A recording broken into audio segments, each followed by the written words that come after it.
నమస్తే తెలుగు వన్ ప్రేక్షకులకి స్వాగతం. విమెన్స్ డే సందర్భంగా ఒక ప్రత్యేకమైన అతిథి మనతో పాటు ఉన్నారు. ఆవిడే డాక్టర్ మమత రఘువీర్ Achanta, founder of Taruni NGO and as well technical partner of Bharosa Telangana police. నమస్తే మేడం. నమస్తే అండి.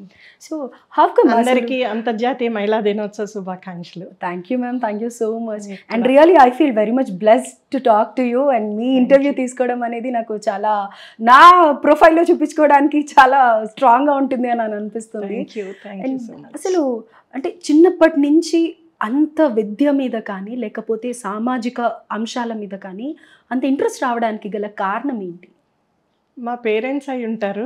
కొంతవరకు ఇంట్లో మేము ఎప్పుడు కూడా అంటే సోషలిస్టిక్ ఐడియాలజీ ఇవన్నీ చూస్తూ పెరిగాం. ఎవరికైనా సాయం చేయాలి అనేది మా అమ్మ తన ఉద్దేశం. సో తను స్కూల్కి వెళ్ళకుండానే చిన్నప్పటి నుంచి అన్ని డిగ్రీలు చదివింది. మాతో పాటు చదువుకుంటూ ఉండేది. ఈవెన్ అంటే ఆ రోజుల్లో గ్రైండర్స్ లేనప్పుడు పప్పు రుబ్బుతూ కూడా బుక్ పక్కన పెట్టుకునేది. అంత ఇంట్రెస్ట్తోని తను చదువుకునేది. అంటే వాళ్ళకి తనకి 18 ఇయర్స్ మ్యారేజ్ అయ్యేటప్పటికి బిఎడ్ ప్రైవేట్గా అయిపోయింది. మా తాతగారు అలా చదివించారు తనని. సో ఆ ఇదితోనే మా ఫాదర్ కూడా తనని చదివించారు. ఎల్ఎల్బి, ఎంఫిల్, పిహెచ్డి, ఎంఏ అన్నీ కూడా చేయించారు. తను రిటైర్ అయిన రోజు as a professor in journalism ఆ రోజు కూడా ఒక డిగ్రీ తీసుకుంది. అంటే తనకి చాలా చదువుకోవాలి, అందరినీ చదివించాలి, చదివిస్తేనే చదువుతోనే బాగా ఆ మహిళలు అభివృద్ధి చెందుతారు అనేది తన ఉద్దేశం. తన చుట్టుపక్కల అందరికీ కూడా మా ఇల్లు ఒక ట్యూషన్ సెంటర్ అనండి, ఒక విద్యాలయం అనండి, అలా ఆవిడ చదువుకోవడమే కాకుండా అందరినీ చదివించేవాళ్ళు. ఇప్పటికి కూడా అంతే. చుట్టూ ఉన్న వాళ్ళకి 78 స్టిల్ బెడ్ రిడన్ అయిపోయినా కూడా చుట్టూ ఉన్న వాళ్ళకి చదివించడము, హెల్ప్ చేయడము కంటిన్యూ చేస్తున్నారు. సో ఆవిడ చాలా స్ఫూర్తి. మా ఫాదర్ ఏంటంటే మొదటి నుంచి తను జడ్జిగా చేశారు. సో తనకేంటంటే సమానత్వము, తర్వాత చట్టాలు ఏంటి, ఎలా ఉండాలి, నేరాలు ఎలాంటివి జరుగుతాయి, ఇలాంటివన్నీ డిస్కస్ చేసేవాళ్ళు. సో అలాంటివి చూసినప్పుడు ఏదో చెయ్యాలి అని చాలా తపన ఉండేది. ఆ విధంగానే చిన్నప్పటి నుంచి స్కూల్ టైం నుంచే నేను అందరికీ ఒక పెద్ద అక్కని స్కూల్లో, school leader, class leader, every time లీడర్గా ఉండేదాన్ని. చదువులో కూడా ముందుండేదాన్ని. సో అందరూ టీచర్స్ కూడా బాగా ఎంకరేజ్ చేసేవాళ్ళు. సో అలా వచ్చింది. అంటే ఎవరికైనా హెల్ప్ చేస్తుంటే ఒక కిక్ ఏదైతే ఉందో అది బాగా నాకు ఇంట్రెస్టింగ్గా ఉండేది. సో ఎవరైనా సరే కాలనీలో కానీ చుట్టుపక్కల కానీ హెల్ప్ చేయడం అనేది అలవాటు చేసుకున్నాను. ఆ క్రమంలో నేను అనుకున్నాను డిగ్రీకి వచ్చేటప్పటికి ఎలా అయినా ఈ సివిల్స్ చదివితే కలెక్టర్ అయితేనే మనం ఇంకా బాగా వర్క్ చేయగలము అన్న ఉద్దేశంతో చదవడం మొదలుపెట్టాను. బట్ సక్సీడ్ అవ్వలేకపోయాను. ఎంఎస్సి ఫస్ట్ ఇయర్లోనే మ్యారేజ్ అవ్వడం, తర్వాత 1 ఇయర్కే బాబు పుట్టడం, ఇలాంటివన్నీ. బట్ ఎనీవే నాకు చాలా ఉపయోగపడింది దానికి ప్రిపరేషన్. సివిల్స్ ప్రిపరేషన్ నాకు చాలా లైఫ్లో ఉపయోగపడిందనే చెప్పచ్చు. నేను కూడా అంతే చదువు ఆపలేదు. నా ఉద్దేశంలో మనం ఎవ్రీడే లెర్నింగ్ ఉండాలి. నాట్ దట్ డిగ్రీస్ రావాలని కాదు. నేను చేసిన డిగ్రీస్ అన్నీ కూడా మామూలుగా నేను పిహెచ్డికి జాయిన్ అయ్యి పిహెచ్డి చేశాను. నేనైతే ఈ ఇంట్రెస్ట్ తోటి ఎలాగో సివిల్స్ రాలే, ఇంతలో నాకు ఒక ఆపర్చునిటీ ఇక్కడ అర్బన్ స్లమ్స్లో పనిచేయడానికి ఒకటి వచ్చింది. అది ఒక assistant programme officer in World Bank project.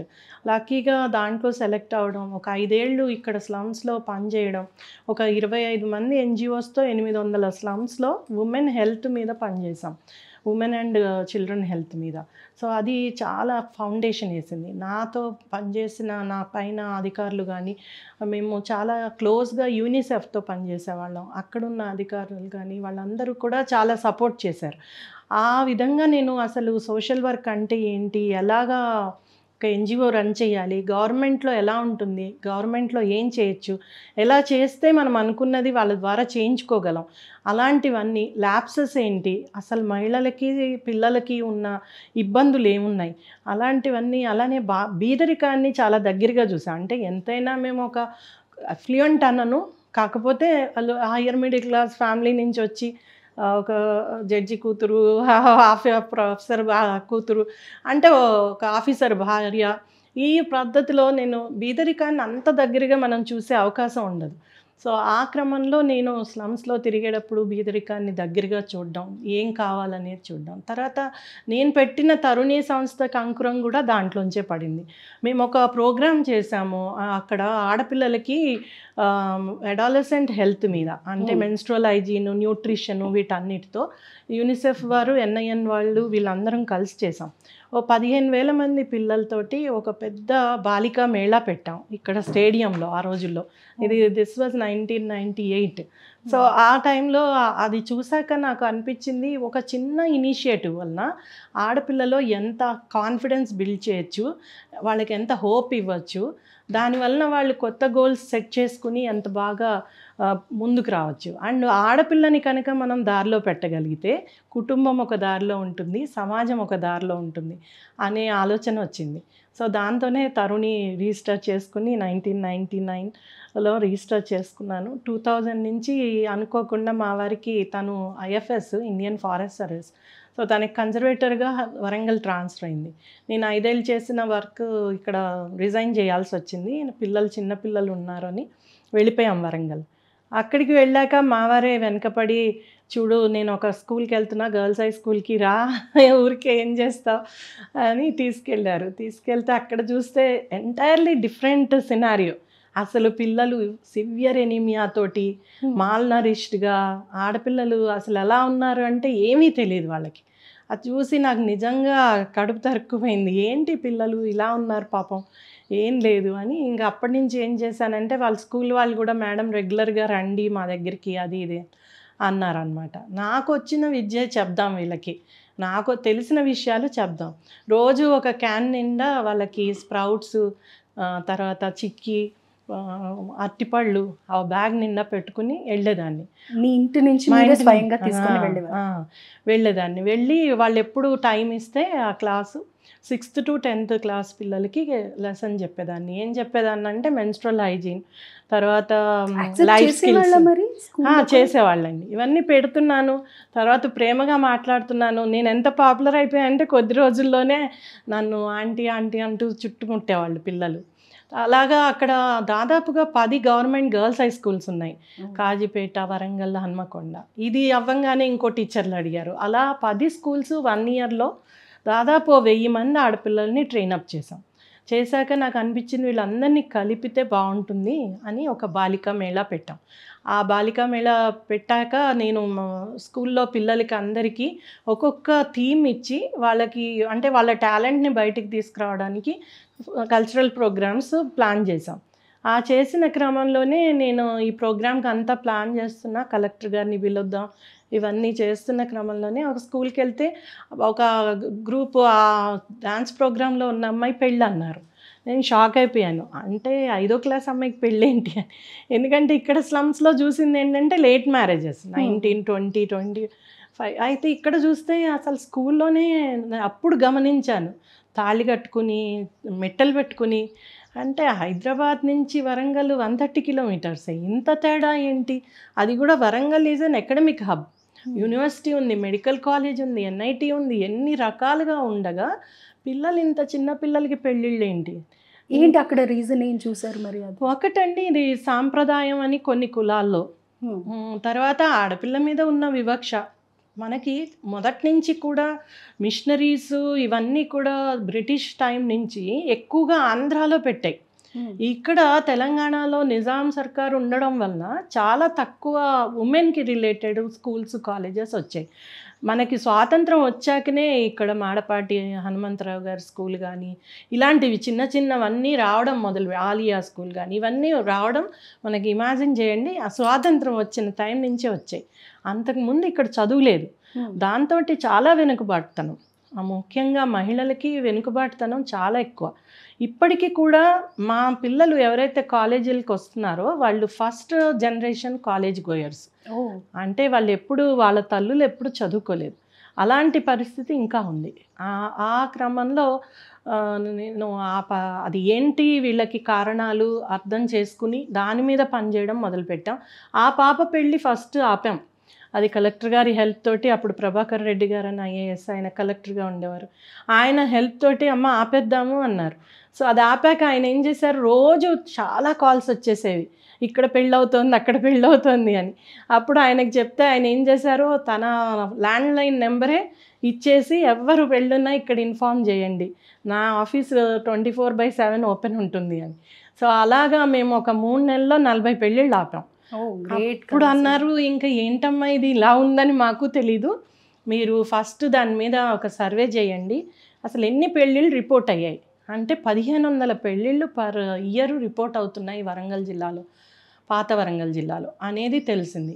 అమ్మ ఇలా కాదు, మీరు ఎక్కడెక్కడ అయ్యాయో రిపోర్టు అక్కడ అవేర్నెస్ ప్రోగ్రామ్స్ చేయండి అన్నారు.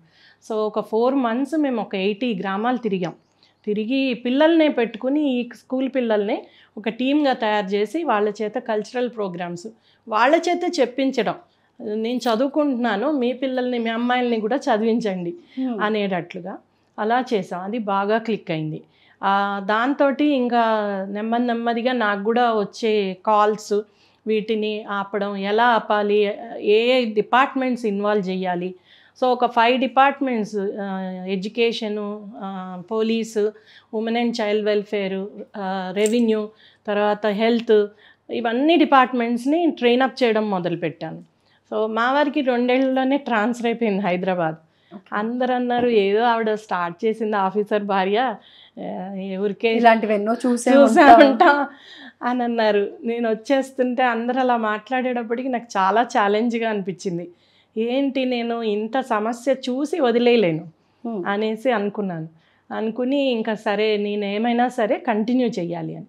అప్పటికి ఇంకా ఎక్కువ గ్రామాల్లో, అంటే సిటీ నుంచి, వరంగల్ సిటీ నుంచి గ్రామాల్లో అంతా పనిచేస్తున్నాం. సో ఆ క్రమంలో ఇంకా ఎలా అయినా కంటిన్యూ చేయాలని రోజు ఒక ఉద్యోగం లాగా అండి. చాలామంది ట్రైన్లో వచ్చి వెళ్ళేవాళ్ళు. సో నేను కూడా మార్నింగ్ కృష్ణాకి వెళ్ళి ఈవినింగ్ కృష్ణాకి వచ్చేదాన్ని.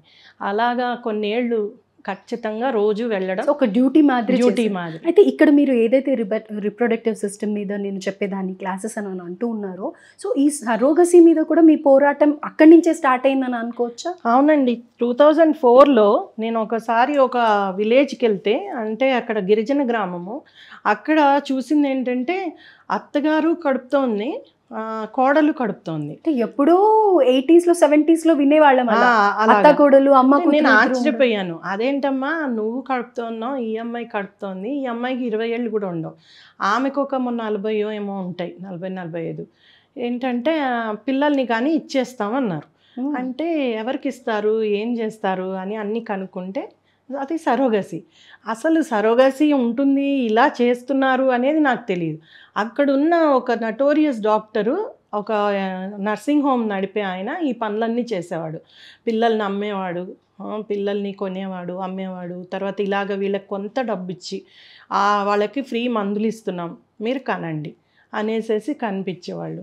సో చాలా బాధ అనిపించింది నాకు, ఎందుకంటే వాళ్ళు ఇద్దరూ లేవలేకపోతున్నారు, ఇంకా పిల్లలు ఉన్నారా ఇంట్లో, తిండి పెట్టేవాళ్ళు కూడా లేరు. అమ్మ లేవలేక వంట చేయలేదు ఇవాళ అని చెప్తే నేను చాలా బాధపడ్డాను. మరి ఎంత వస్తాయమ్మా అంటే 10,000 అన్నారు ఆ రోజుల్లో. 10,000 ఏ ఇయర్లో అనుకో? 2004 అండి. 2004. ఓకే. సో అంటే 10,000కి నువ్వు 9 నెలలు మోస్తున్నావా అంటే అన్న తర్వాత బాగానే ఉంటుంది ఆరోగ్యం అంటే, ఉండదమ్మా చాలా ఇంజెక్షన్లు ఇస్తున్నారు. ఇంజెక్షన్లు ఇస్తారు న్యాచురల్లీ కదా. ఇంజెక్షన్లు ఇవ్వకుండానే ఒక డెలివరీ అయిపోయిన తర్వాత పోస్ట్ పార్టమ్ డిప్రెషన్ అని చెప్పి ఆ బాడీ చేంజెస్, హార్మోనల్ చేంజెస్ చాలా ఉంటూ ఉంటాయి మామూలుగా. పైగా వీళ్ళకి ఏంటంటే ఆఫ్టర్ ఆ డెలివరీ అయ్యాక ఇంకా అసలు పట్టించుకోరు, అది కూడా ఉంటుంది. వీళ్ళని ఏంటంటే అప్పటిదాకా వాడుకోవడమే, ఒక మెషిన్ వాడుకున్నట్లు. వీళ్ళు కూడా 10,000 కోసం. అంటే ఇలా ఎన్నిసార్లు చేసింది ఆ అమ్మాయి? అయితే వాళ్ళ అత్త చెప్తోంది 5వ సారో ఏమో అని. నేను షాక్ అయిపోయాను, ఏంటిది. వెంటనే నేను DMHO గారిని అలానే అడిగితే, ఏమోనండి ఇలాంటివన్నీ మాకేం తెలియదు అన్నారు. దాని మీద అప్పుడు సరైన లా కూడా లేదు, అప్పుడు చట్టం కూడా రాలేదు దాని మీద. అయితే మ్యామ్ ఇక్కడ ఇప్పుడు మీరు చెప్పేది ఒక స్లమ్లో జరిగిన ఇష్యూ, విలేజ్ గిరిజన గ్రామం అది, దాంట్లో జరుగుతున్న అంశం అలాంటిది. తర్వాత మనము హాస్టల్స్ లాగా పెట్టి ఉమెన్ని తీసుకొచ్చి హాస్టల్స్ పెట్టి దాని మీద ఫైట్ చేసి చాలా వరకు బయటపడ్డాయి, ఆ ఉమెన్ని రెస్క్యూ చేశారు. తర్వాత ఈ పేరెంట్స్ ఎవరైతే ఇలా సరోగసీకి వస్తారో వాళ్ళ డీటెయిల్స్ ఏమైనా తెలియటం కానీ లేకపోతే వాళ్ళకి వీళ్ళ నుంచి వస్తున్నారు బేబీస్ అనేది తెలుస్తుందా? ఏమి కాంటాక్ట్ ఇద్దరికి ఎవరి గురించి ఇన్ఫర్మేషన్ ఉండదు.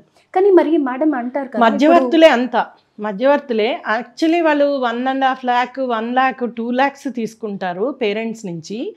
ఎందుకంటే మెడిసిన్కి డెలివరీకి తర్వాత వీళ్ళకి ఇవ్వాలి అనేసి వీళ్ళకి ఇచ్చేది 10,000 20,000. తర్వాత నా దగ్గర ఒక కేసు వచ్చింది. నేను ఇలాగనే టీవీలో అప్పుడప్పుడు షోస్లో మాట్లాడుతూ ఉండేదాన్ని. ఒకరోజు ఒక టీవీ షోకి ఒక మేడం వస్తే ఆ మేడం చెప్పారు, ఒక ఆవిడ ఉందండి, ఆమె చాలా ప్రాబ్లంలో ఉంది, మీతో మాట్లాడొచ్చా అన్నారు. అంటే మాట్లాడించండి అన్న. అంటే ఆవిడ ఫోన్ చేసి మాట్లాడించింది. ఆ అమ్మాయి భర్తకి హెల్త్ బాగాలేదని సరోగసీ చేస్తుంది. ఆమెని ప్రతిసారి తీసుకొచ్చి ఇక్కడ హాస్టల్లో 9 నెలలు పెడతారు. ఆ టైంలో భర్తను చూసుకునే వాళ్ళు కూడా ఉండరు. కానీ ఆమె డబ్బు కోసము అతని కిడ్నీస్ పాడాయి. ఆ డబ్బు కోసం ఈ అమ్మాయి చేస్తుంది. ఈసారి ఆమె 4th టైం ప్రెగ్నెన్సీ. ఆమె ఎందుకు నాతో మాట్లాడాలనుకుందంటే ఇన్నాళ్ళు 30,000 నుంచి 50,000 ఇచ్చేవాళ్ళట. ఈసారి అసలుకే ఇవ్వలేదట. పైగా ఈ అమ్మాయి ప్రెగ్నెంట్. ఈమె ఏమంటోందంటే కనీసం నా సొంత పిల్లలకి నేను చేసుకోలేకపోతున్నా, అంత నడుము నొప్పి రకరకాల సమస్యలు చాలా వచ్చేసాయి దీనివలన.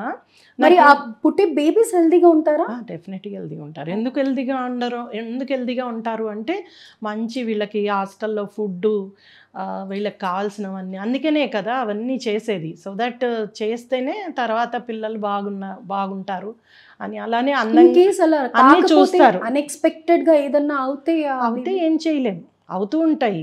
ఎందుకంటే ఇవన్నీ కూడా ఆర్టిఫిషియల్ దీని వలన చేస్తారు కదా, ART అంటారు, ఆర్టిఫిషియల్ రీప్రొడక్టివ్ టెక్నాలజీ, IVF లేకపోతే ఇన్విట్రో ఫర్టిలైజేషన్, వీటన్నిటి వలన చేస్తారు. కాబట్టి ఒక్కొక్కసారి 50% ఛాన్సెస్ ఉంటాయి, 50% ఉండవు. సో అది కూడా ఒక ఇష్యూనే. కంపల్సరీ అంతా బాగుండాలి అనేది ఉండదు. ఒక్కొక్కసారి బేబీకి హెల్త్ బాగాలేదు, లేకపోతే జెనెటికల్గా ఏమైనా ఇష్యూస్ వచ్చాయి ఏమన్నా అంటే వదిలేసిపోయిన దాఖలాలు కూడా చాలా ఉన్నాయి. ఆ పిల్లల్ని మాకొద్దు అని. మరి ఆ బేబీస్ని ఎవరు చూసుకుంటారు? ఎవరు చూడరండి. ఆ బేబీస్ని అయితే వదిలేయడమే. వదిలేస్తే ఒక్కొక్కసారి బయట వదిలేస్తే శిశు గృహాలకు గవర్నమెంట్ తరలించడము, చెత్త కుప్పల దగ్గర పడేస్తే తీసుకెళ్ళడము, ఇవన్నీ కామన్గా జరుగుతాయి. ఇది ఒక పెద్ద వ్యాపారం, చాలా పెద్ద వ్యాపారం అది. అంటే నాట్ ఓన్లీ సరోగసీ, IVF నుంచి మొదలెట్టుకుంటే మీ ఎగ్స్, మీ స్పర్మ్స్ దగ్గర నుంచి పెద్ద వ్యాపారం నడుస్తుంది. ఆ వ్యాపారాన్ని ఎవరు ఆపలేరు కూడా. ఎందుకంటే ఇవాళ రేపు మామూలుగా గైనిక్ క్లినిక్స్ ఎక్కడ లేవండి, అన్నీ కూడా IVF క్లినిక్స్. ఎందుకంటే మామూలుగా కనలేరు అనేది తీసుకొచ్చేసారు. అది నిజంగా కంటారు అనేది పక్కకు పెట్టి అసలు బేబీని అనుకుంటున్నాము అనేటప్పటికీ 30 ఏళ్ళు వస్తున్నాయి చాలా. అదే ఇప్పుడు నేను అడగాలి, ఏజ్ వరకు ఈ రోజుల్లో అయితే డెఫినెట్గా ఇద్దరు వర్కింగ్ ఉంటారు. ఎలా అంటే కనుక చాలా మెటీరియలిస్టిక్గా ఈ పని అయిపోయిందా, మనం ఉద్యోగం చేసామా, ఇంటికి వచ్చామా, ఇంతవరకే ఉంటుంది తప్ప పిల్లల్ని కనాలి అంటే అది ఒక పెద్ద బర్డెన్ లాగా ఫీల్ అవుతుంటారు. అసలు పిల్లలతో పనే ఉంది అని అనుకుంటూ ఉంటారు. సో ఇప్పుడు మనం మాట్లాడింది సరోగసీ, వాళ్ళంతా వాళ్ళు పిల్లలు లేరు అన్న ఉద్దేశంతో వెళ్ళి పిల్లల్ని కనటం. అది తర్వాత ముందు IVF ఇవన్నీ ప్రయత్నాలు చేశాకనే ఇంకా దొరకరు అంటే మనం కనలేము, అవన్నీ ఫెయిల్ అయ్యాయి అన్నాకే సరోగసీకి వెళ్తారు. సో సరోగసీ తర్వాత వస్తుంది. నేను ఈ మధ్య కాలంలో ఈ ART అండ్ సరోగసీ అప్రోప్రియేట్ అథారిటీలో పనిచేశాను యాజ్ ఎ మెంబర్. సో దాంట్లో మేము ఒక 100 క్లినిక్స్ విజిట్ చేసాం. ఎందుకంటే వాళ్ళకి రిజిస్ట్రేషన్స్ చేయడానికి కంపల్సరీ విజిట్ చేసి అన్నీ సరిగ్గా ఉన్నాయా లేదా చూడడానికి రకరకాల చోట్లకి వెళ్ళాను నేను. అన్ని కార్పొరేట్ టైప్ ఆఫ్ హాస్పిటల్స్ దగ్గర నుంచి ఒక చిన్న గల్లీలో ఉండే మామూలు క్లినిక్స్ దాకా. అసలు చాలా ఆశ్చర్యం వేస్తుందండి. అంటే వాళ్ళని అలౌ చేస్తారా? మాకు కంపల్సరీ, మాది కమిటీ కాబట్టి వీఆర్ అలౌడ్. అంతకీ మేము వస్తున్నామని ఇన్ఫర్మేషన్ ఉంటుంది. ఉన్నా కూడా మాకు చాలా విషయాలు తెలిసాయి అక్కడ. అంటే అసలు మీ ఎగ్స్, ఈ స్పర్మ్స్ ఇవన్నీ వాళ్ళు ప్రిజర్వ్ చేయాలి, స్టోరేజ్. ఆ స్టోరేజ్లోనే నేమ్స్ ఉండవు. అంటే చూడండి, నేమ్ లేదు అంటే ఆ ఎగ్ ఎక్కడి నుంచి వచ్చింది? సో కాలేజ్ గర్ల్స్ ఎగ్స్ అమ్మడం, విలేజెస్ నుంచి ఉమెన్ని తీసుకొచ్చి ఎగ్స్ తీసుకోవడం. తర్వాత స్పర్మ్స్ అయితే ఇంకా వికీ డోనార్స్ చాలామంది ఉన్నారు. సో డబ్బుల కోసము ఇవన్నీ చాలా పెద్ద ఎత్తున జరుగుతున్నాయి. అందుకనే నేమ్ ఉండదు, ఏది ఉండదు. అలానే వాళ్ళు జైగోట్స్ చేశాక కూడా వాటికి కూడా లెక్కే ఉండదు. ఇప్పుడు ఇంకొకటి ఏంటంటే సెక్స్ డిటర్మినేషన్. అబ్బాయే కావాలనుకుని అమ్మాయి వద్దనుకుని అబ్బాయిలనే ఉండేటట్లుగా జైగోట్స్ని తయారు చేస్తారు. సో అలా కూడా అకార్డింగ్ టు ది రిక్వైర్మెంట్ కూడా తయారు చేయడం అవుతూ ఉంటుంది, చేస్తున్నారు. ఇంకా ఇప్పుడు పెద్ద టెక్నాలజీ వచ్చింది, అతి తొందరలో మన దగ్గరికి కూడా వస్తుంది. చిన్న చిన్న పాడ్స్, అంటే మీకు యుట్రస్ అవసరం లేదు, పాడ్లోనే బేబీ గ్రో అవుతుంది. మీరు మదరు ఫాదరు ఫీల్ అవ్వచ్చు, బేబీని చూడొచ్చు, డిజిటల్గా ఫీల్ అవ్వచ్చు, ఆ బేబీతో మాట్లాడచ్చు, అన్నీ చేయొచ్చు. బేబీ ఎలా గ్రో అవుతుంది, ఏమవుతుంది అవన్నీ కనిపిస్తూ ఉంటాయి. తర్వాత బేబీకి కావాల్సిన బయో న్యూట్రిషన్ అంతా త్రూ న్యూట్రిషన్ ద్వారా వెళ్తూ ఉంటాయి. ఇది ఒక ల్యాబ్లా ఉంటుంది, డిఫరెంట్ పార్ట్స్లో బేబీస్ గ్రో అవుతూ ఉంటారు. సో అది కూడా వస్తుంది అతి తొందరలో. అంటే ఇంకా అసలు ఉమెన్ 9 నెలలు కష్టపడి ఇవన్నీ ఏ కష్టం లేకుండా సింపుల్గా పిల్లల్ని కనొచ్చు. ఎప్పుడో అవుతాయి అని మా చిన్నప్పుడు టెస్ట్ ట్యూబ్ బేబీ 1975లో ఫస్ట్ టైం వచ్చినప్పుడు ఇంకేముంది ఇలా అయిపోతుంది అని అనుకున్నారు. ఇప్పుడు అందరూ టెస్ట్ ట్యూబ్ బేబీలే. ఐవీఎఫ్లు అంటే అన్ని టెస్ట్ ట్యూబ్ బేబీసే. సో ఈ టెస్ట్ ట్యూబ్ బేబీసే వచ్చేసిన కాలంలో నెక్స్ట్ యుట్రస్ లేకుండా ఎలాగ బేబీని గ్రో చేయొచ్చు కూడా వచ్చేసింది. ఆ టెక్నాలజీ వచ్చింది, ఇప్పుడు ఆల్రెడీ ఉంది. ఇప్పుడు మనము అంటే యానిమల్స్ని గ్రో చేస్తున్నారు అట్లా. సో హ్యూమన్ బీయింగ్స్ని కూడా గ్రో చేయొచ్చు అనేది వచ్చింది. సో ఇంకా ఆ టెక్నాలజీ వచ్చే అసలు ఆపలేము. బేబీ అన్నా కానీ అంతే కదా. అవును. ఈవెన్ సరోగసీలో కూడా అంతే. ఎవరైతే బీదవాళ్ళు ఉన్నారో వాళ్ళని ఎక్స్ప్లాయిట్ చేయడము, వాళ్ళనే తీసుకురావడం. ఇప్పుడు మార్చారు, చట్టం తెచ్చారు, దానికి సరోగసీ యాక్ట్ వచ్చింది. వచ్చాక దాంట్లో ఏంటంటే అల్ట్రూయిస్టిక్ సరోగసీ, అంటే మీకు ఎవరైనా హెల్ప్ చేయడానికి సరోగేట్ అవ్వచ్చు. మీ మదర్ కానీ, మీ సిస్టర్ కానీ, మీకు తెలిసిన వాళ్ళు కానీ ఎవరైనా అవ్వచ్చు. వీళ్ళు ఏం చేస్తున్నారంటే మళ్ళీ ఈ బీద వాళ్ళనే తీసుకొచ్చి వాళ్ళకి ఏం డబ్బులు ఇవ్వట్లేదు, వాళ్ళు మా బాధ చూసి వాళ్ళు ముందుకు వచ్చి ఇస్తున్నారు అని తీసుకొస్తున్నారు. ఎక్కడెక్కడి నుంచి, నార్త్ ఈస్ట్ నుంచి, ఇంకో చోట నుంచి, ఛత్తీస్గఢ్, జార్ఖండ్, బీహారు, బెంగాల్ నుంచి. సో లోయర్ కేటగిరీయే మెయిన్ టార్గెట్. మళ్ళీ అక్కడ కూడా వాళ్ళే టార్గెట్. అంతేగాని ఓన్ మదర్స్ సిస్టర్స్ చేయడం అనేది చాలా కష్టమైన పని, జరగదు కూడా. సో అందువలన మళ్ళీ ఇదే జరుగుతుంది. సో అందువల్ల చట్టాలు వచ్చినా కూడా ఆ చట్టాలు అమలు చేయడమును తర్వాత కాపాడడం కూడా కష్టమే. ఇలాంటి వాళ్ళని కాపాడడం, వీళ్ళకి కూడా ఏంటంటే ఏదో కొంత డబ్బులు వస్తే మనకి వాళ్ళకున్న అప్పులో ఏదో ఒకటి సాల్వ్ అవుతాయి, ఫైనాన్షియల్గా కొంచెం సపోర్ట్ ఉంటుంది అనుకుని వస్తారు. ఒకేసారి 30-50 వేలు వస్తాయి, దాన్ని వాడుకోవచ్చు అన్న దీంతో వస్తారు. సో మ్యామ్ ప్రజెంట్ ట్రెండ్కి వస్తే కనుక ఎవ్వరు చూసినా కానీ అబౌవ్ 30 తర్వాతే మ్యారేజెస్ అంటున్నారు. 25-24లో ఇంతకుముందు కొంచెం ఒక 2000స్లో 2005లో అలా మ్యారేజ్ చేసుకునే వాళ్ళు ఇమీడియట్గా జాబ్ రాగానే. కానీ ఇప్పుడు ఏంటంటే సెటిల్మెంట్ అంటున్నారు, కంపానియన్షిప్ అంటున్నారు, లేకపోతే ఇంకా వేరే కొత్త కొత్త టర్మినాలజీ యూజ్ చేస్తున్నారు. సో ఏమంటారు దీని గురించి, అసలు లేట్ మ్యారేజెస్ గురించి? ఒకటండి, అంటే మేము ఫైట్ చేసేది చైల్డ్ మ్యారేజ్ మీద. సో అవి కూడా జరుగుతున్నాయి. ఇప్పుడు దీని మీద కూడా ఫైట్ చేయాలేమో అని అనిపిస్తోంది తల్లిదండ్రులకి. ఎందుకంటే వాళ్ళ మనసులో ఉండేది చెప్పరు. పెళ్లి చేసుకోవాలన్న భయమా, లేకపోతే అసలు పెళ్లి మీద ఇంట్రెస్ట్ లేదా, ఏంటి అనేది తెలియట్లేదు. కానీ లేట్ మ్యారేజెస్ వల్ల మీరు ఏదైతే పోరాటం చేశారో రిప్రొడక్టివ్ సిస్టమ్ మీద కానీ, లేకపోతే ఈ సరోగసీల మీద కానీ, మళ్ళీ ఇక్కడి నుంచి మళ్ళీ అదే స్టార్ట్ అవుతుంది అనుకోవచ్చు. లేట్ మ్యారేజ్ అంటే ఆబ్వియస్లీ స్ట్రెంగ్త్ కూడా ఉండదు లేడీస్కి, డెఫినెట్గా. అవునండి, కరెక్టే.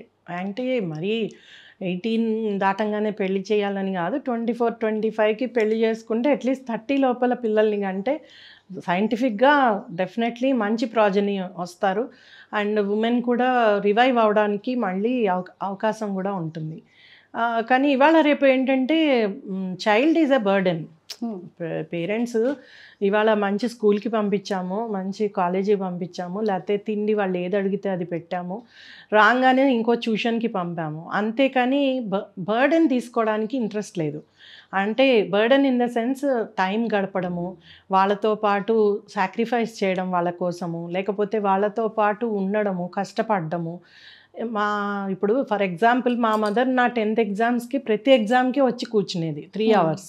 తర్వాత మా పిల్లల ఎగ్జామ్కి కూడా నేను కూడా అలానే కూర్చున్నాను. నెక్స్ట్ జనరేషన్ అంత ఇంట్రెస్ట్ అయితే ఎవరికీ ఉండదు. అంటే చదివించాలి, కష్టపడాలి, మనతో పాటు చెయ్యాలి, చేస్తేనే పిల్లలు ఎదుగుతారు.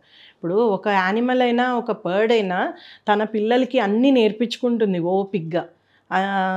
ఎలాగా ఫుడ్ తెచ్చుకోవాలి, ఎలా బతకాలి, ఎలా ఇల్లు కట్టుకోవాలి, ఏం చేయాలి, ఎలాగ ఏమైనా వస్తుంటే రక్షించుకోవాలి, ఇవన్నీ నేర్పిస్తుంది. ఇప్పుడు ప్రాబ్లం ఏంటంటే పేరెంట్స్కి అవన్నీ చేసే టైము లేదు, ఓపిక లేదు. దే హ్యావ్ టు ఎర్న్ చేయకుండా, డబ్బు లేకుండా స్కూళ్ళు లేవు, డబ్బు లేకుండా వాళ్ళకి మంచి ఫుడ్ లేదు, అనుకున్నవన్నీ తీసుకురాలేరు. చుట్టూ ఇంత చూస్తుంటే అట్రాక్షన్స్, చుట్టూ ఉన్న పిల్లలు కూడా డిమాండింగ్గానే తయారయ్యారు. సో అసలు ఎందుకు మనం ఇంతవరకు ఎంత ఖర్చు పెట్టగలము అనే భయం లేదు. అంతకుముందు మేము పేరెంట్స్ని ఏదైనా అడగాలంటే భయపడేవాళ్ళం. అది ఉన్నాయో లేవో, నాన్నగారు ఏమనుకుంటారో, అమ్మ ఏమనుకుంటుందో అడిగితే అన్న ఇది ఉండేది. అప్పుడు పరిస్థితులు అవి స్పెండ్ చేయగలిగే ఇది కెపాసిటీ తక్కువ ఉండేది. డబ్బులు లేక కాదు, ఉన్నా కూడా స్పెండ్ చేసేవాళ్ళు కాదు అనవసరమైన విషయాలు. ఇవాళ రేపు 500 పెట్టి పిజ్జా తెప్పించడానికి ఎవరు వెనకాడట్లే, డబ్బులు ఉన్నా కూడా లేకపోయినా కూడా. సో ఇంత స్పెండింగ్ ఇది వచ్చాక పిల్లల మీద టైం స్పెండ్ చేయడం అనేది చాలా కష్టమవుతుంది పేరెంట్స్కి. ఎంతవరకు వదిలించుకుందాము అనే ధోరణిలోనే ఉన్నారు, బర్డెన్గా ఫీల్ అవుతున్నారు. అదొకటి. రెండోది ఏంటంటేనండి, ఇదంతా ఎందుకు, మనం లాంగ్ టర్మ్ వీళ్ళతో కలిసి ఉండగలమా లేదా, ఒక ఇన్సెక్యూరిటీ అనేది ఈ జనరేషన్లో చాలా ఎక్కువ ఉందండి. ఆ ఇన్సెక్యూరిటీ ఇప్పుడు పూర్వం అంటే ఒక పెళ్ళయ్యాక ఇంకా వాళ్ళకి మేము ఎక్కువ వాళ్ళు అంతే, ఇంకో థాట్ కూడా వచ్చేది కాదు. ఇప్పుడు అలా కాదు కదా, రకరకాల థాట్స్ వస్తాయి, అట్రాక్షన్స్ ఎక్కువ అవుతాయి, పర్వాలేదు అనేది వచ్చింది. హ్యావింగ్ అనదర్ రిలేషన్షిప్ మ్యారేజ్ అయ్యాక కూడా తప్పు లేదు అనేది వచ్చింది. మనం వింటూ ఉన్నాము ప్రొఫెషనల్గా అదేంటి office husbands, office wives. So ఎలాగైనా ఒక సపోర్ట్ తెచ్చుకోవడము, తీసుకోవడం తప్పులేదు. దాంట్లో ఇంటిమసీ, దాంట్లో ఈ ఎక్స్ట్రా మ్యారిటల్ అఫైర్స్ తప్పులేదు. ఇది అనేది వచ్చేసింది. అంటే ఇక్కడ ఆడవాళ్ళల్లో మార్పు చూడొచ్చా, లేదండి, ఈ జనరేషన్ మొదటి నుంచి ఇదంతా మొదటి నుంచి ఉందండి. పూర్వకాలంలో వేశ్యా గృహాలు ఒక రకమైన వేరే ఇలాంటివన్నీ సపోర్ట్ ఇవ్వగలిగే సిస్టమ్స్ వేరే ఉండేవి. అది కొన్నే ఉండేవి, అక్కడికి ఏ మొగాడో వెళ్ళేవాళ్ళు, లేకపోతే ఉమెన్ కూడా వాళ్ళకి తెలిసిన వాళ్ళతోనో ఏదో అట్లా ఉండేవి. లేదు ఎక్స్ట్రా మ్యారిటల్ అఫైర్స్ మనం చూస్తే మన పురాణ కాలం నుంచి వింటున్నాం. అవి లేక అంటే మనిషికి మేల్ అండ్ ఫీమేల్ అట్రాక్షన్స్ అనేది చాలా కామన్, అది యానిమల్ ఇన్స్టింక్ట్ అది. బట్ దానికి కొన్ని లిమిటేషన్స్, కొన్ని పద్ధతులు ఉండాలని మ్యారేజ్ సిస్టమ్ అనేది వచ్చింది.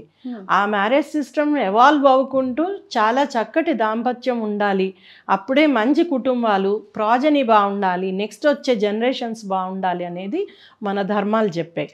కానీ ఇప్పుడు ఏమైందంటే ధర్మాన్ని నమ్మాలో లేదో కూడా తెలియని పరిస్థితుల్లో యూత్ ఉన్నారు. ఒక పక్క వీసా కోసమో ప్రదక్షిణాలు చేస్తారు, ఇంకో పక్క ఎట్ ద సేమ్ టైం ఇలాంటివేవి నమ్మమంటారు.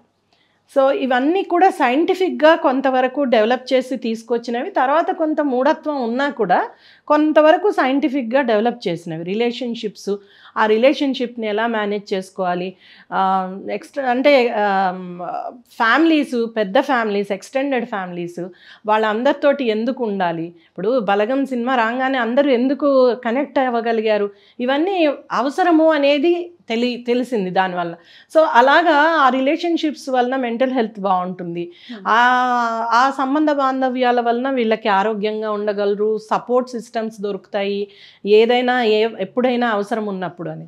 ఇప్పుడు ఏంటంటే వ్యక్తిగత సమాజాలు అయిపోతున్నాయి, ఈచ్ వన్ వాళ్ళ ఓన్ సొసైటీ, అది అంతే. ఇంకా ఒక ఇంట్లో ఉంటున్నా కూడా ఎవరి లోకంలో వాళ్ళు ఉంటున్నాం. ఎందుకంటే మనకు ఒక ప్రపంచం సృష్టించుకోవడానికి అవకాశం మన మొబైల్ ద్వారా దొరుకుతుంది. సో ఏదైనా కానీ ఆ ప్రపంచంలో మనం ఎన్ని గంటలైనా ఉండగలం. నిన్ననే ఒక మదర్ నాకు కాల్ చేసి, మా అబ్బాయి 4 రోజులైందండి భోజనం చేసి అన్నారు. ఏం చెయ్యాలి, అర్జెంటుగా మాకు ఏదైనా హెల్ప్ కావాలి అంటే, ఏమైందమ్మా అంటే, ఏం లేదండి వాటర్ ఒక్కటి తాగుతున్నాడు, ఆకలి కూడా అనడం మానేశాడు, 4 days నుంచి ఈజ్ ప్లేయింగ్. ఎంత ఏజ్? గేమ్స్ ఆడుతున్నాడు, 13 గేమ్స్ ఆడుతున్నాడు, స్కూల్కి కూడా వెళ్ళట్లే, డిస్టర్బ్ చేస్తే చాలు మమ్మల్ని కొట్టేసేంత ఇది చేస్తున్నాడు, ఏమైనా చెప్తే నేను అర్జెంటుగా ఇంపార్టెంట్ గేమ్లో ఉన్నాను, డిస్టర్బ్ చేయొద్దంటున్నాడు, మాకేం చేయాలో అర్థం కావట్లే, ఏమైనా అంటే నేను తలుపేసేసుకుంటా, అసలు తలుపు తీయను, సూసైడ్ కూడా చేసుకుంటా అని బెదిరిస్తుంది. 13 years Babu. So she was very much worried, ఎలా ఏం చెయ్యాలి అని. అప్పుడు ఆవిడకి అన్ని టిప్స్ ఇస్తూ మళ్ళీ ఒక సైకాలజిస్ట్ని వాళ్ళ ఇంటికి పంపించి, రిసీవ్ కూడా చేసుకోరు కదా పిల్లలు, యాక్సెప్ట్ చేయరు, అందుకని అవన్నీ చేస్తూ వాళ్ళ చుట్టాలందరినీ వాళ్ళ ఇంటికి పంపించి, అనుకోకుండా వచ్చినట్టు చుట్టాలందరూ వచ్చి, సో చాలా వరకు అన్నీ చేస్తే ఆ పిల్లాడిని బయటకు తీసుకురాగలిగాం. ఇలా హెల్ప్ సీక్ చేసే వాళ్ళు కూడా చాలా తక్కువ. అంటే భయపడిపోయి ఏమన్నా. నిన్న ఇంకో కేసు నాకు మా రీహాబ్లో వాళ్ళ తల్లి చెప్తోంది, 15-year-old గర్ల్ అండి, ప్రెగ్నెన్సీ, నిన్ననే డెలివరీ చేయించాం, చాలా కష్టమైంది, నిన్నంతా మొన్న రాత్రి హాస్పిటల్లోనే ఉన్నాం. ఆ పాప గురించి నేను అడిగితే తల్లిని, అమ్మా నీకు తెలుసు కదా 7th month ప్రెగ్నెన్సీ వరకు నీకు ఎలా తెలియకుండా ఉంది అంటే, 15 years old అంటే ఆమె అంటుంది, నేను ఏదైనా అడిగితే విసుక్కుంటుందమ్మా, ఏం చెప్పదు, నీకేం తెలియదు, నువ్వు నోరు మూసుకో అంటుంది. నేను చదువుకోలేదు, ఆమె 10th చదువుతోంది, అన్నీ తెలుసుంటాయి కదా అని నేనేం అడిగేదాన్ని కాదు, ఇదంతా అయిపోయాక నాకు తెలిసింది నేనేం చేయలేకపోయాను.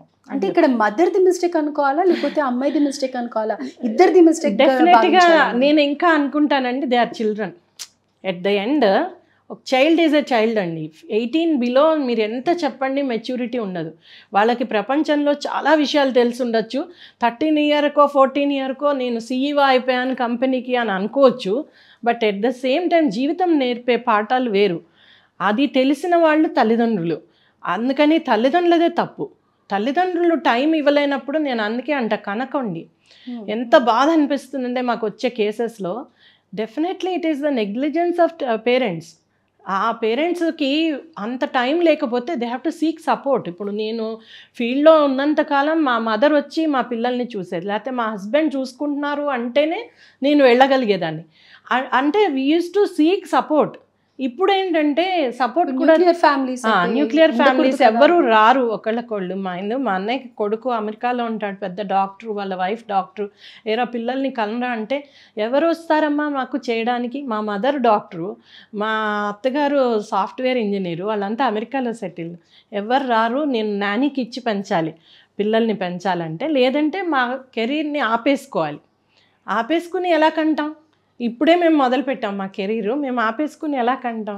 అందుకని మేము ప్లాన్ చేస్తున్నాం అత్త, ప్లాన్ చేశాక చెప్తాము అని చెప్పారు. అంటే ఇక్కడ నిజంగా చెప్పాలంటే లైఫ్ స్టైల్లో మనం ఉరుకుతూ పరిగెత్తుతూ జీవిస్తూ ఉన్నాం కదా, అవి నిజంగా బర్డెన్ అయ్యా, లేకపోతే మనమే బర్డెన్ చేసుకుంటున్నామండి. అంటే దానికి చాలా కారణాలు ఉన్నాయి. ఒకటి, పొద్దున్న లేచేటప్పటికి మనకి ఫర్ ఎగ్జాంపుల్ వాట్సాప్ నిండా ఒక గ్రీన్ కలర్లో ఇన్ని మెసేజెస్ ఉంటాయి, మెసేజెస్ అన్నీ చూడాలనిపిస్తుంది, లేకపోతే ఇన్ని రీల్స్ చూడాల్సినవి ఉంటాయి, లేకపోతే ఇంకోటి ఉండే. అంటే ఇలాంటివన్నీ ఏం చేస్తున్నాయంటే మనలో టైంని మన చేతిలో ఉంచట్లేదు, మన మేనేజ్మెంట్ ఆఫ్ టైం మన చేతిలో ఉండట్లేదు. రెండోది అట్రాక్షన్స్. ఇవన్నీ అవి ఎంత అట్రాక్టివ్ అంటే, ఒక చిన్న చంటి పాప, ఇప్పుడే పుట్టిన పాపకు కూడా మీరు మొబైల్ చూపించండి, కళ్ళు తిప్పుకోకుండా అలానే చూపిస్తూ తిండి పెడుతున్నారు. మామూలుగా తిండి అసలు పెట్టలేకపోతున్నారు కూడా, డైవర్షన్స్ కావాలి ఇప్పటి నుంచి.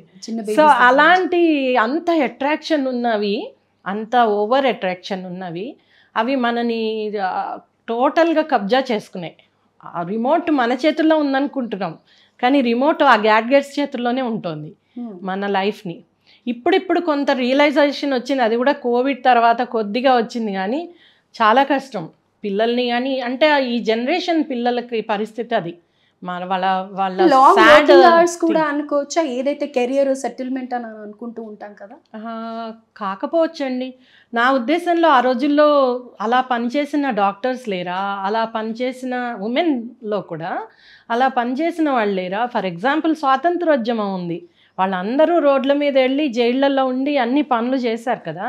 బట్ ఒక్కటే ఏంటంటే ఎక్స్టెండెడ్ ఫ్యామిలీ ఉండేది.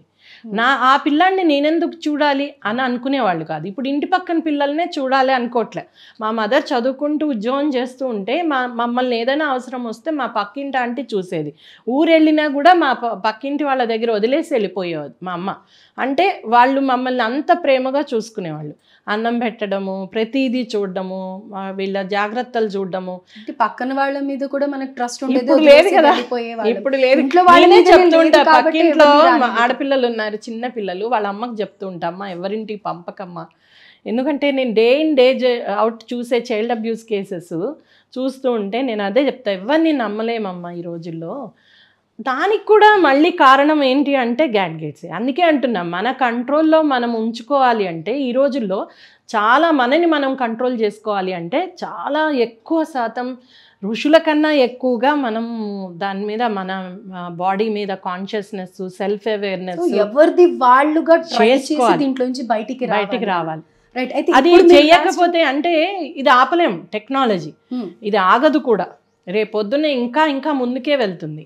కాబట్టి మనము మన అంటే కోల్పోతున్నాము అనేది తెలుస్తోంది కదా, ఆ కోల్పోతున్నది ఏంటో దాన్ని మార్చుకునే ప్రయత్నాలు కూడా జరగాలి. మా పిల్లలు ఆడేవాళ్ళండి ఆ రోజుల్లోనే. కొత్తగా కంప్యూటర్స్ వచ్చాయి. మా వారు ఐటీలో ఉండేవాళ్ళు, సెక్రటరీగా. కంప్యూటర్ తెచ్చి ఇంట్లో పెడితే మా 3 ఏళ్ళ వాళ్ళ దగ్గర నుంచి ఆడేవాళ్ళు. ఇప్పుడు తను ఓన్గా గేమ్స్ తయారు చేసి పెద్ద కంపెనీ పెట్టుకుని అంతవరకు వచ్చింది. కానీ వాళ్ళకి కొంత తెలిసేది టైము, ఇది రెస్పాన్సిబిలిటీ, ఇది కాదు అనేది. అది తల్లిదండ్రుల దగ్గరే ఉంటుంది. తల్లిదండ్రులు క్రమశిక్షణతో ఉండగలిగితే ఆ పిల్లలలో ఆటోమేటిక్గా వీళ్ళ పని అవ్వాలి అంటే, వీళ్ళని సైలెంట్ చేయాలి అంటే ఒక గ్యాడ్జెట్ ఇవ్వాల్సిందే అన్నట్టుగా అయిపోయింది. సో ఇక్కడ దానికి అందుకనే అంటున్నానండి, వర్క్ లైఫ్ బ్యాలెన్స్. ఇప్పుడు చూడండి పెద్ద పెద్ద కంట్రీస్లో వర్క్ లైఫ్ బ్యాలెన్స్ గురించే చెప్తున్నారు. దానికోసమే 5 days 4 days వర్క్షాప్స్. 7 daysలో మీరు 4 days వర్క్ చేయండి, మిగతా 3 days ఫ్యామిలీకి గడపండి. లేకపోతే అంత మెంటల్లీ రెక్ అయిన వాళ్ళు దే ఆర్ నాట్ ప్రొడక్టివ్ కదా, అంత ఇంకేం పని చేస్తారు అని పెద్ద పెద్ద కంపెనీస్ కూడా రియలైజ్ అయ్యాయి. ఇప్పుడు ఇవి ఒక few days work from home, few days office, ఇవన్నీ ఎందుకు పెడుతున్నారు? అట్లీస్ట్ కొంతైనా వాళ్ళు ఇంట్లో ఉండి బ్యాలెన్స్ చేసుకుంటారు. డెఫినెట్గా వాళ్ళకి కూడా ప్రొడక్టివిటీయే కావాలి, వీళ్ళ మంచి జరగాలని కాదు అక్కడ. బట్ అయినా కూడా అందుకని వర్క్ లైఫ్ బ్యాలెన్స్ ఉంటే ఫ్యామిలీ బాగుంటుంది. డెఫినెట్గా అండి ఆ లిమిట్స్ తెలుసుకోవాలి. అలాగనే పర్సనల్ లైఫ్లో కొన్ని బౌండరీస్ తెలుసుకోవాలి. అవి ఎందుకు రావట్లేదు అంటే మనం లైఫ్ స్కిల్స్ టీచ్ చేయలేకపోతున్నాం. మెయిన్ ల్యాబ్స్ అక్కడ స్కూళ్ళల్లో కానీ ఇంట్లో కానీ. పూర్వం లైఫ్ స్కిల్ ఎలా నేర్చుకునేవాళ్ళం? హౌ టు సే నో, చిన్న లైఫ్ స్కిల్ అది ఎలా నేర్చుకునేవాళ్ళం? That is a big topic now. అవును, ఇప్పుడు పెద్ద ట్రైనింగ్స్ ఇవ్వాల్సిన పరిస్థితి వచ్చింది. మా అమ్మ ఎలా చెప్పింది వాళ్ళకి, వేరే వాళ్ళకి నో ఎలా చెప్పింది? పక్కింటి ఆవిడ వచ్చి ఏదో అడిగింది, మా అమ్మ నో ఎలా చెప్పింది? హర్ట్ అవ్వకుండా అసర్టివ్గా ఎలా మాట్లాడింది? ఇవన్నీ నేను అమ్మనో నాన్ననో ఇంటి మన చుట్టుపక్కల ఉన్న వాళ్ళ సరౌండింగ్స్ని గమనిస్తూ నేర్చుకునేవాళ్ళం. ఇప్పుడు ఆ పరిస్థితి లేదు. స్కూళ్ళల్లో కూడా ఇవి చెప్పట్లేదు. అన్నీ చేయించేసి book knowledge best of knowledge, best degrees ఇప్పించి ఇలా పెళ్లి చేస్తున్నారు. అలా విడాకులు ఎందుకు అవుతున్నాయి అంటే ఈ స్కిల్స్ లేకపోవడమే. సో ఎలా బౌండరీస్ సెట్ చేయాలి, ఎలా కమ్యూనికేట్ చేయాలి, రిలేషన్షిప్ మేనేజ్మెంట్, ఎలా రిలేషన్షిప్ని మెయింటైన్ చేయాలి, ఎంతవరకు బౌండరీస్ సెట్ చేయాలి, ఇవన్నీ మేము అందుకే తరుణి లైఫ్ స్కిల్ అకాడమీ స్టార్ట్ చేసాం. సో ఇప్పుడు మేము అన్ని కాలేజెస్, స్కూల్స్, తర్వాత ఈవెన్ కమ్యూనిటీస్, ఈ మధ్య మమ్మల్ని డీజీ ప్రిజన్స్ వారు అడిగారు, ప్రిజన్లో కూడా వచ్చి చెప్పండి లైఫ్ స్కిల్స్ అని. సో ఇదే పనిలో ఉన్నాం. So still you are continuing your career అన్నమాట. Yes, it is not my career అండి, it is my passion. Passion. Until last breath నేను సేవే చేస్తాను. సో దట్ ఈస్ మై అంటే లైఫ్స్ గోల్. ఎప్పటికైనా అలా చేస్తూ ఉండాలని. అలా గాడ్స్ గ్రేస్ నాకు లక్కీగా ఐ బీన్ చూజన్ అనుకుంటాను. ఎందుకంటే ఎన్ని రకాల పనులకి అటు ముసలి వాళ్ళ దగ్గర నుంచి ఇటు పిల్లల దాకా మేము చేసిన 25 ఏళ్లలో కార్యక్రమాలు చూస్తే ఎన్ని డిఫరెంట్ ఎక్కడ నీడ్ ఉందో అక్కడ నేను చేయగలిగాను. అండ్ చాలా ఇన్నోవేటివ్గా సక్సెస్ఫుల్గా చేయగలిగాం. గవర్నమెంట్కి కూడా మేము ఎంత టెక్నికల్ పార్ట్నర్స్గా అటు తెలంగాణ పోలీస్కి కానీ అన్ని డిపార్ట్మెంట్స్కి అన్ని కమిటీస్లో కానీ మేము ఉన్నాము అంటే it's because of our work. Right. అయితే సో ఇప్పుడు ఉమెన్స్ డే సందర్భంగా ఒక ఉమెన్ని తను ఈ పోరాటంలో, బతుకు పోరాటంలో సరిగ్గా ప్రొజెక్ట్ చేసుకోవాలి అన్నా, కెరియర్ని చూస్ చేసుకోవాలి అన్నా కానీ ఎలాంటి స్టెప్స్ తీసుకోవాలి అని అంటారు? ఒకటండి, ఫస్ట్ ఆఫ్ ఆల్ తన ఈ రోజుల్లో అయితే నేను చెప్పేది తన మెంటల్ హెల్త్ ఫిజికల్ హెల్త్ చాలా కాన్సన్ట్రేట్ చేయాల్సిన అవసరం ఉంది. మనము చాలా చేద్దామన్న తపన ఉండొచ్చు, కానీ అటు పీసీఓడియో, ఇటు థైరాయిడో, ఇటు ఇంకోటో చాలా సమస్యలు విమెన్ని వెనక్కి లాగుతున్నాయి. పూర్వంలాగా ఒక క్రమశిక్షణగా ఒక పద్ధతిలో ఉండడానికి కుదరట్లేదు. వాళ్ళు కూడా దృష్టి పెట్టట్లేదు. ఏదైనా వచ్చాక కానీ అప్పుడు కానీ దాని మీద దృష్టి పెట్టట్లేదు. మనము చాలా ఈజీగా వంట చేయగలుగుతున్నాం ఈ రోజుల్లో. చాలా ప్రతిదీ కూడా అన్నీ రెడీమేడ్ దొరుకుతున్నాయి. పూర్వం వంట చేయాలంటే మహిళలు శ్రమ పడేవాళ్ళు. ఆ శ్రమ వలన వాళ్ళకి ఎక్సర్సైజ్ అయ్యేది. ఈ రోజుల్లో ఏం అక్కర్లేదు, ప్రతిదానికి మెషిన్స్ వచ్చేసాయి. కాబట్టి మనం ఎక్కువ మన మీద మనం దృష్టి పెట్టి దానికి కావాల్సిన శరీరానికి కావాల్సిన ఎక్సర్సైజ్, మెంటల్ హెల్త్కి కావాల్సిన పీస్, ఇవన్నీ చాలా. ఎందుకంటే we are living in a conflict zone. ఈ కాన్ఫ్లిక్ట్ ప్రతి క్షణం ఉంటుంది. పూర్వం ఎప్పుడో ఒక కష్టం వచ్చేది, ఇప్పుడు అలా కాదు. మనం ఎప్పుడు ఒక ఊబిలో ఉంటున్నాం. 24 రకాల సమస్యలు ఉంటున్నాయి. అలాంటప్పుడు హౌ ప్రిపేర్డ్ ఆర్ వి? అందుకనే చిన్నప్పటి నుంచే పిల్లల్ని తయారు చేయాలి వాటికి, ఎనీ ఛాలెంజ్ కోపప్ చేయడానికి. తర్వాత ఏదైనా సరే కమ్యూనికేట్ చేయడానికి. ఇది కమ్యూనికేషన్ కూడా చాలా పెద్ద సమస్య అండి మహిళలకి. చాలా వరకు ఏంటంటే ఎయిదర్ మాట్లాడకుండా అయినా ఉంటారు, లేకపోతే అతిగా మాట్లాడతారు. అంతేగాని అసర్టివ్గా మాట్లాడడము, నొప్పించకుండా ఒప్పించడము, ఇలాంటి టాక్టిక్స్ అన్నీ తెలియవు. నొప్పించకుండా ఒప్పించడం అని అన్నారు కదా, దీనికి నేను అడగబోయేది ఏంటంటే, ఇప్పుడు పిల్లలు, ఈ జనరేషన్ యూత్ లివింగ్ రిలేషన్షిప్స్లో ఎక్కువగా ఉంటూ ఉన్నారు. అదే ఒక అబ్బాయిని నేను లవ్ చేశాను అని చెప్పి ఇంట్లో వాళ్ళకి చెప్పడం కానీ, లేకపోతే రీసెంట్గా ఒక 2-3 డేస్ నుంచి జరిగిన ఇన్సిడెంట్స్ చూసుకుంటే పరువు హత్యలు ఎక్కువగా జరుగుతూ ఉన్నాయి. సో ఇలాంటివన్నీ ఎందుకు ఎక్కువగా అవుతూ ఉన్నాయి?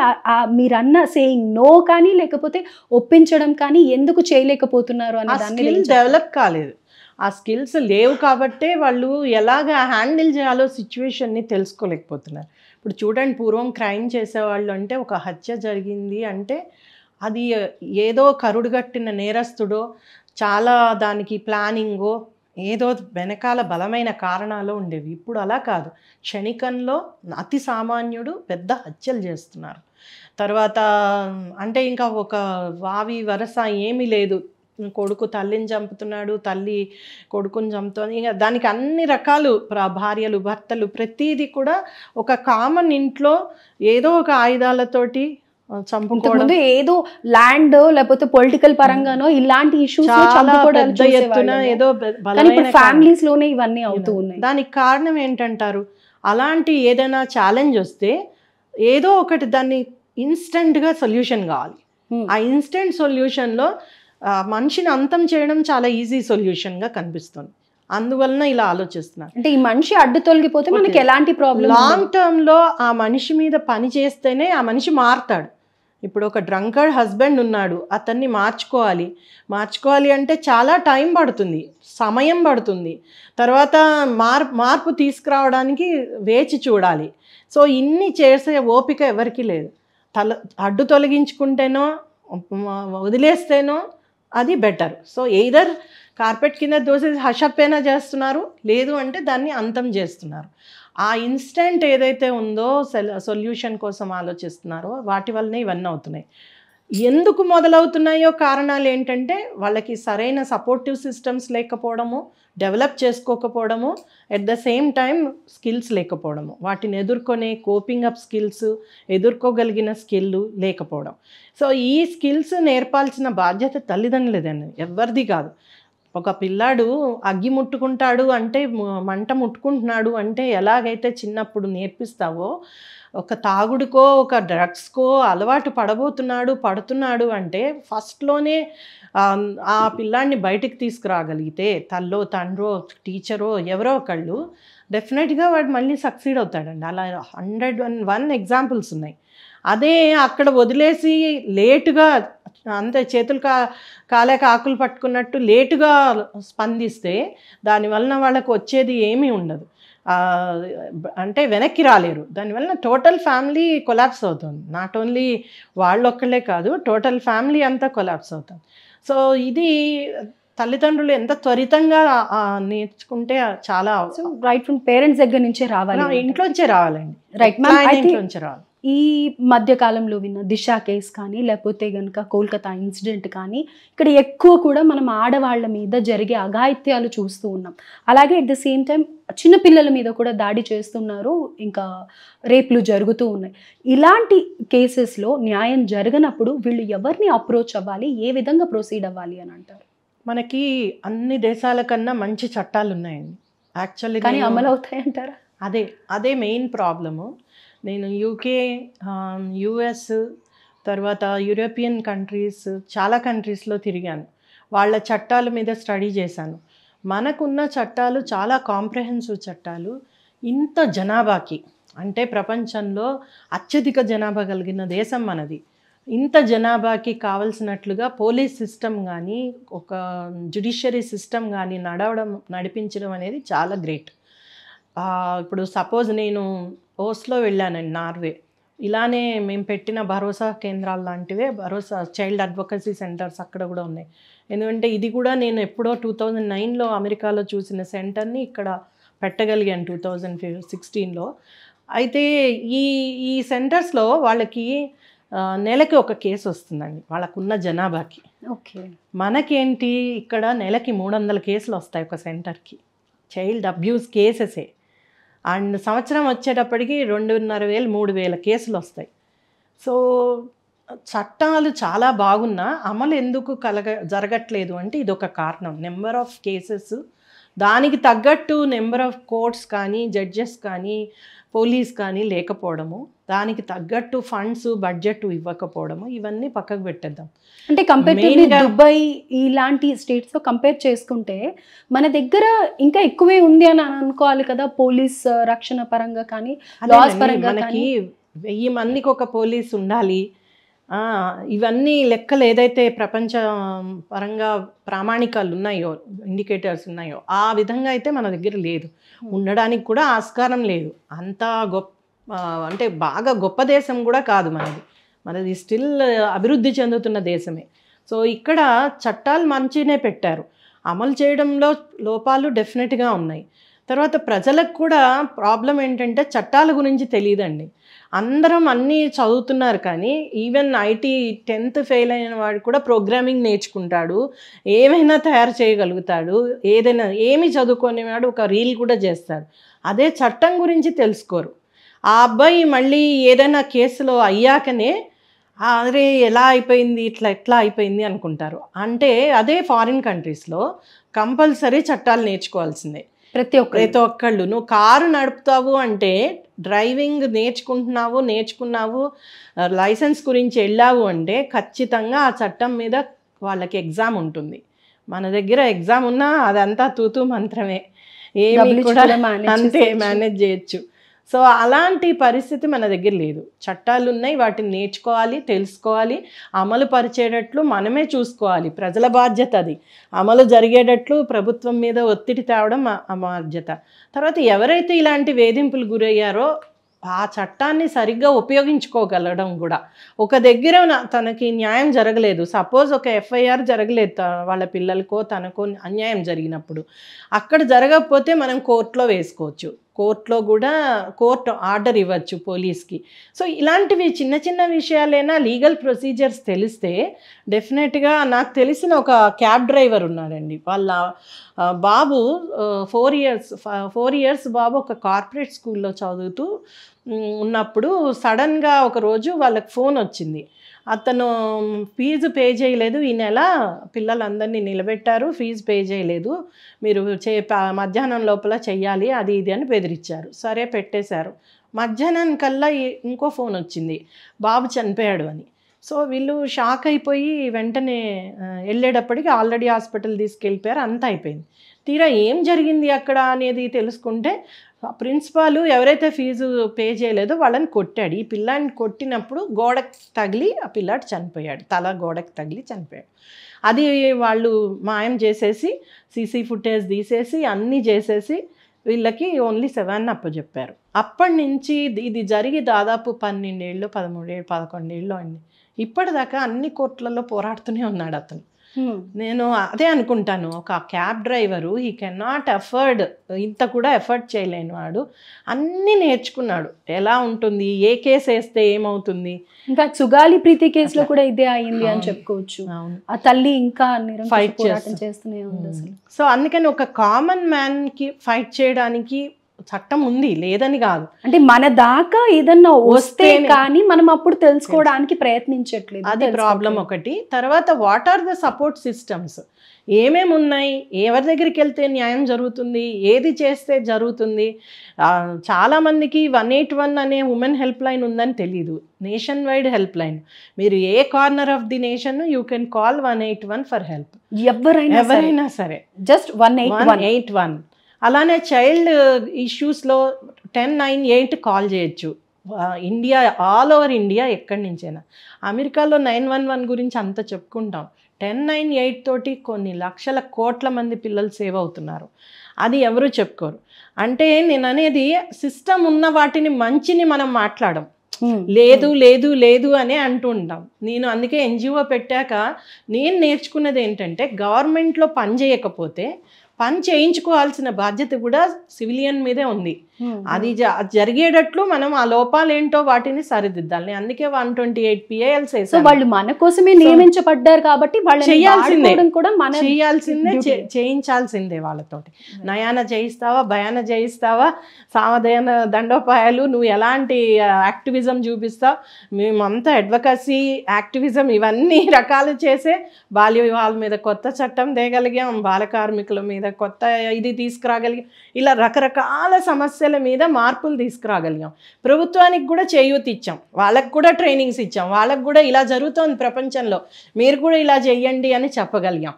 అది ఇంపార్టెంట్. నేను అనేది ఒక స్వచ్ఛంద సంస్థ కానీ ఒక వ్యక్తి కానీ ఇవి తెలుసుకోవాల్సిన అవసరం. ఇవాళ రేపు మేము పూర్వం అంటే చాలా పుస్తకాలు చదివి అవి చదివి ఇవి చదివి చేయాల్సింది. ఇప్పుడు ఎందుకంటే గూగుల్ ఉంది, నువ్వు కనుక్కుంటే ఒక నిమిషంలో నీకు వేరే కంట్రీలో సేమ్ అంశం మీద ఏం జరుగుతుందో తెలిసిపోతుంది.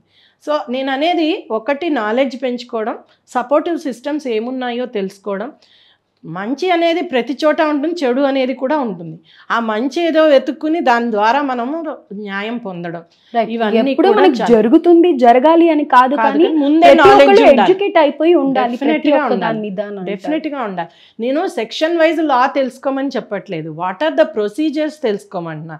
ఇప్పుడు కొత్తగా మార్చిన చట్టాల ప్రకారం BNS ఇవన్నీ వచ్చాక 0 FIR వచ్చింది. You can file FIR in any police station in the కంట్రీలోనే ఫైల్ చేయొచ్చు. ఈ FIR తీసుకొచ్చి అలానా ప్లేస్ లోనే కాదు, ఇంతకు ముందు ఉండేది మీ లొకేషన్ అక్కడ వెళ్ళి. నిర్భయ సంఘటనలో అంతే కదా, మా జ్యూరిస్డిక్షన్ కాదు, మాది కాదు అనే డిలే చేస్తేనే ఆమె చనిపోయే స్థితికి వచ్చింది. సో అట్లాంటివి ఇప్పుడు చాలా మార్పు తీసుకొస్తున్నారు. వాటిని మనం కరెక్ట్గా తెలుసుకోగలగాలి, వాడుకోగలగాలి. అలానే legal aid, legal services authority టోటల్గా nation wide free legal aid ఎన్నో కేసుల్లో ఇస్తుంది. సో మీరు దీని పరంగా ఎక్కడన్నా స్కూల్స్కి కానీ కాలేజెస్కి కానీ ఉమెన్ సెంటర్స్కి కానీ వెళ్ళి ఇలాంటి వాటి మీద అవగాహన? డెఫినెట్గా అండి, మా పనే అది. నేను అటు అధికారులకి సిటీలో, హైదరాబాద్లో సిటీలోని కూడా, ఇటు ఇక్కడ ఉన్న జ్యుడిషియల్ అకాడమీ కానీ, పోలీస్ అకాడమీ కానీ, అటు పంచాయతీరాజ్ కానీ, గవర్నమెంట్ డిపార్ట్మెంట్ ట్రైనింగ్స్ ఇన్స్టిట్యూషన్స్కి అన్నిటికీ వెళ్తాను. అలాగనే మేము కాలేజెస్, స్కూల్స్, ముఖ్యంగా గవర్నమెంట్ రన్ కాలేజెస్ వీటన్నిటిలో ఇప్పుడు కూడా రేపు గజ్వేల్ వెళ్తున్నాను, అక్కడ గవర్నమెంట్ డిగ్రీ కాలేజ్ ఫర్ ఉమెన్లో మాట్లాడుతున్నాను. సో డెఫినెట్గా అలాంటి అన్ని చోట్ల కూడా అవేర్నెస్ క్రియేట్ చేయాలనే చూస్తున్నాం. అది ఉంటేనే కనుక వాళ్ళకి అంటే నేను చెప్పినట్లుగా నాలెడ్జ్ ఇస్ పవర్. అది ఉంటే ఎలాంటి సామాన్యుడైనా పోరాడచ్చు.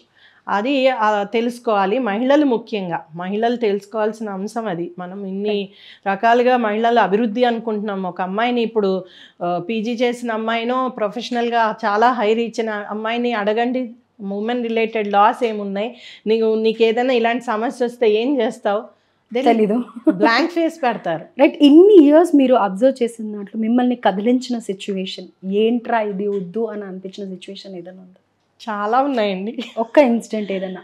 ఒకసారి ఏమైందంటే ఒక ఇద్దరు అక్క చెల్లెళ్ళ చైల్డ్ మ్యారేజ్ జరుగుతోంది ఒక ఊళ్ళో. చాలా ఏళ్ళయింది ఇది జరిగి. ఆ ఊళ్ళో ఆపుదామని మేము వెళ్ళాం. చాలా నచ్చ చెప్పాము. అక్కడ వాళ్ళ నాయనమ్మ చనిపోతుంది అని చేస్తున్నారు. ఆ పాప ఇంటర్ ఫస్ట్ ఇయర్, ఫస్ట్ పాప, రెండో పాప 9th క్లాస్. ఎంతో బతిమలాడాక అక్కడ ఉన్న అంగన్వాడీ వర్కరు వాళ్ళందరూ కూడా చెప్పి అన్నీ చేసి వచ్చాక కూడా వినేవాళ్ళు కాదు. ఆ తండ్రి ఏం చేశాడు అంటే ఒక విషం బాటిల్ తెచ్చుకునేవాడు. రోజు మా ఆఫీస్కి వచ్చి కూర్చునేవాడు. నాది ఆఫీస్ కమ్ రెసిడెన్స్ వరంగల్లో. రోజు కూర్చునేవాడు. ఎంత న్యూసెన్స్ క్రియేట్ చేసేవాడు అంటే, నువ్వు ఆపను అంటే నేను వెళ్ళి పెళ్లి చేస్తా ఇద్దరు పిల్లలకి అనేసేసి. 1 month వచ్చాడండి అతను. ఎంత న్యూసెన్స్ చేసినా నేను చాలా ఓపిక్గా నచ్చ చెప్తూనే ఉన్నా వచ్చిన ప్రతిరోజు. అయితే మాకు తెలియకుండా తీసుకెళ్ళి ఎక్కడో టెంపుల్లో పెళ్లి చేసేసారు ఇద్దరికి. ఫస్ట్ అమ్మాయికి ఒక 30 ఏళ్ల వాడిని, సెకండ్ అమ్మాయికి కూడా ఒక 25 ఏళ్ల వాడిని పెళ్లి చేశారు. చేశాక తెలిసింది మాకు.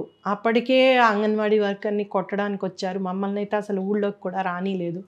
చాలా గొడవ చేశారు నేను వెళ్తే. సో అయిపోయింది.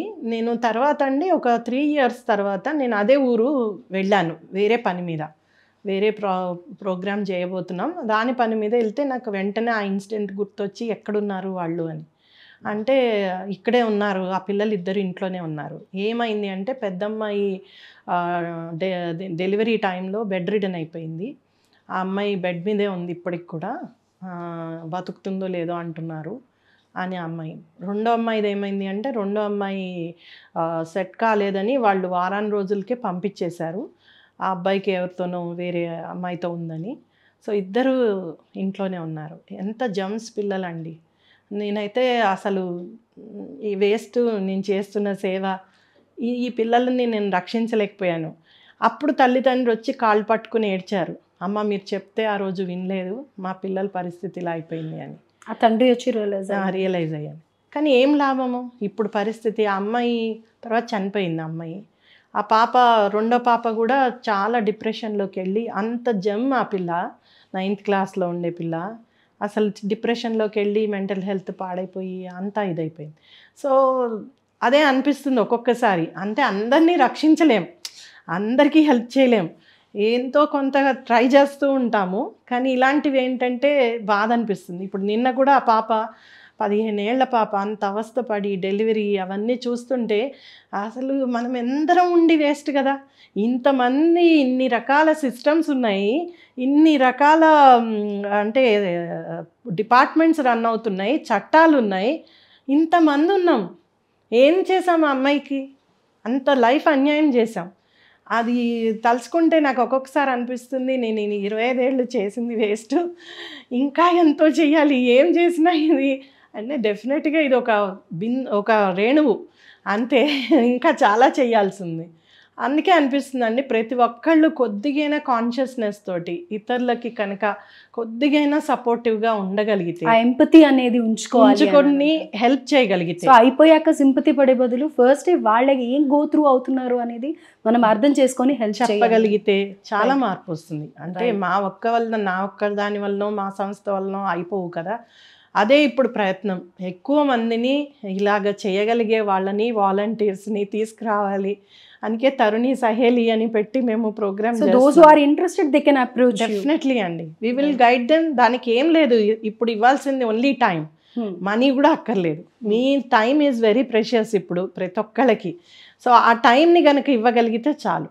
మీ చుట్టూ ఉన్న వాళ్ళని కనీసం ఆ టైం ఇచ్చి కొద్దిగా వాళ్ళకి సపోర్ట్ ఇవ్వగలిగితే చాలు, చాలా మార్పు తీసుకురావచ్చు. Right ma'am, wonderful. అసలు మీరు నిజంగా సొసైటీ పరంగా కానీ మహిళల కోసం కానీ మీరు చేసే ప్రతి ఒక్క పని కూడా ఎంతోమంది జీవితాలని ఏంటంటే పాజిటివ్ దిశగా మార్చేస్తుంది అని చెప్పుకోవచ్చు. సో ఎంతోమందికి హెల్ప్ఫుల్ అవుతున్నారు. మీరు నిజంగా true inspiration. Thank you so much for your valuable time ma'am. Thank you. Thanks a lot one టీవీకి మమ్మల్ని ఇలాగా, అంటే ఇంటర్వ్యూస్ చాలా చేస్తూ ఉంటాము కానీ ఇవాళ మీరు అడిగిన క్వశ్చన్స్ అన్ని కోణాలని స్పృశించాయి. అది చాలా బాగా అనిపించింది నాకు. Thank you Telugu one channel. Thank you so much.